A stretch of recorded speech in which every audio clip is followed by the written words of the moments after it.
Hey, it's Clay, and this will be a video chart on ticker symbol AMRN. We will take a look at the 30-minute time frame.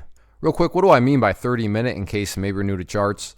Instead of each one of these candlesticks here representing 1 day's worth of price action, which is what you would normally see, each one represents 30 minutes. So this here may look like several days worth of time. It's actually today's price action broken down into 30-minute time slices. I like to this time frame, and does a good job of telling the quote-unquote story of the price, and then makes mapping out levels of support and resistance a bit easier to see. And in this situation, maps out a very logical question, and that question revolves around the fact that today the price made a very nice bounce. And when you stop and think about the fact that the lows were all the way down here, and then by the time the closing bell rang, the price was back up there, any rational person would say, yeah, that was a very, very nice bounce. But that does lead to the question now of, but is there any sort of true power behind this price movement? Is there any sort of genuine strength? Or is this just some sort of knee-jerk reaction, dead cat bounce type move?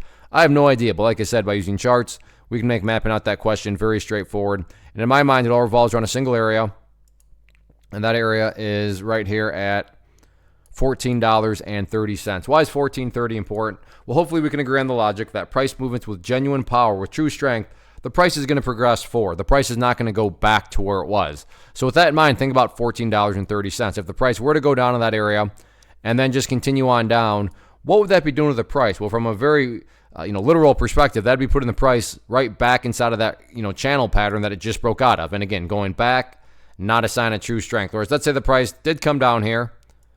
However, in this situation, behave like this before starting to work its way back upwards.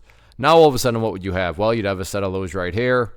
You'd have those lows down there. If you envision each of those as stair steps, well, hey, now you have stair steps progressing in the upwards direction. And that's the name of the game. That's what a truly strong move is going to do over time. It's going to make progress forward. And again, in this situation, progress being defined as $14.30. What about levels of resistance going forward? In terms of where the sellers are at, first key level, just simply where the party stopped today, right up there around $14.70.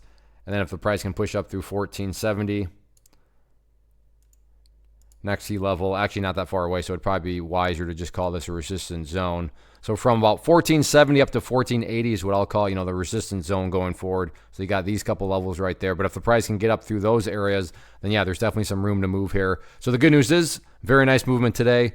The week is young, still 4 days left. So let's see if the bulls can continue to build upon this momentum or not. One of the biggest questions that I get is, hey Clay, how do you find the stocks that you trade? So what I've done is put together a free resource guide where I talk about the tools that I use to locate stocks that I find interesting and think may have potential. So if that sounds like something that could add value to you as a trader, then click on the image that is up on the screen right now and I will email you the guide. The guide itself is very short and to the point, and best part, it's completely free. Thanks for watching the video. Let me know if you have any questions.